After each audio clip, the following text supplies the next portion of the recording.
Почитуван председателе, почитувани колеги пратеници, почитувани медиуми. И јас како моите претходници повеќето од нив, дискутанти, бидејќи не мислам повеќе да се јавувам за другите амандмани, ќе го искористам правото да зборувам за сите одеднаш. Кај мене е дилемата јасна. Сметам дека ова не беше време за отварање на Уставот. Оваа процедура почна уште летото, кога бевме во најжестока парламентарна, би рекла, криза, кога се знаеше дека опозицијата не влегува во парламентот. Дали тоа беше времето, дали и сега времето, без репрезенти на голем број на народот, да отвараме Устав. Во другите демократии, воопшто во целиот свет, Уставот е нешто што е вклесано во камен. Тоа е врвниот акт, тоа е уклесано во камен како кривестото писмо што останува со векови да сведочи за културата и обстанокот на луѓето. Но што сместивме ние како амандмани, како многу важни амандмани во овој Устав? Ставивме неколку спорни амандмани од неколку аспекти. Предходниот, за кој што беше мојот прв говор од оваа говорница, при моето влегување во парламентот, мислам дека допре до многу луѓе.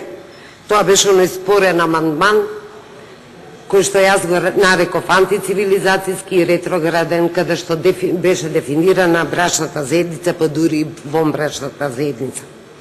Овде чувме многу работи и тогаш и сега, дека тоа ги следи нашите семејни традиции, но нашите семејни традиции мора да се менуваат во чекор со светот и во чекор со цивилизацијата. Ние сме промениле многу работи од почетокот кога сме постоеле до денес. Понатаму, во Уставот, зошто конечно да се смести еден ваков амандман, без разлика дали е спорен или не, имајќи закон за семејство. Финансиските закони, зошто? Еден куп експерти излегоа да кажат дека тие им е место во закони. Зошто да не, но во закони, зошто во Устав? Знаете, Уставот кога се отвараат апетити на многу заедници, тоа го видовме и во минатото, се прават отстапки на одредени цели кругови и заедници, за да може да помине нешто. Дали тоа нешто вреди на вистина за да делите отстапки?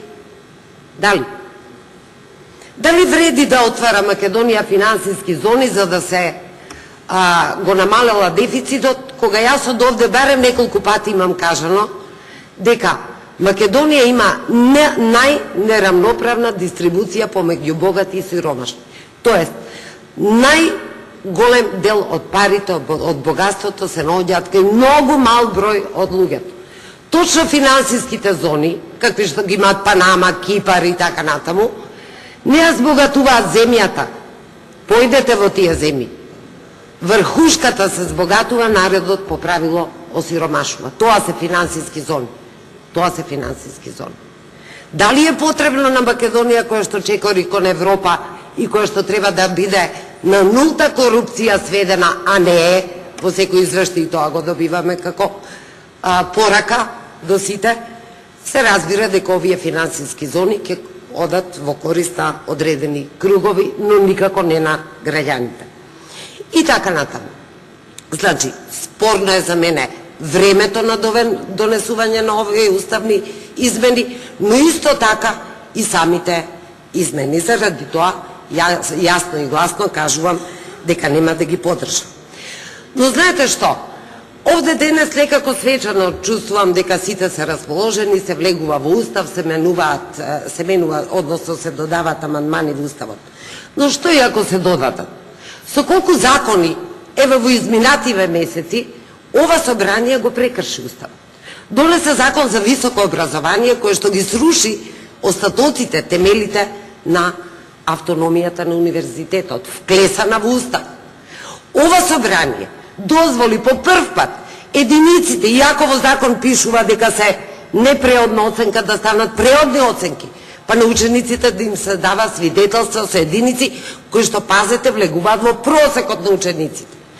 Ова собрание донесе носење на урбанистички планови со третина од советници. Значи, не мораме толку свечено да се однесуваме кон овој чин, бидејќи не е таков. Бидејќи не е таков. Бидејќи истите ние овде, кои што сега здушно ги браниме амандманите, како утре со првиот закон посегаме многу лесно да ги прекршиме одредбите во истиот тој наш Библија, Устав.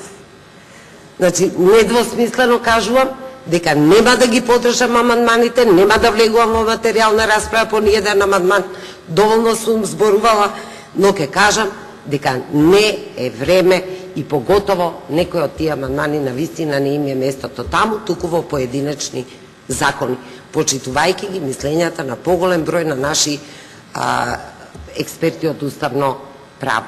Ви благодарам.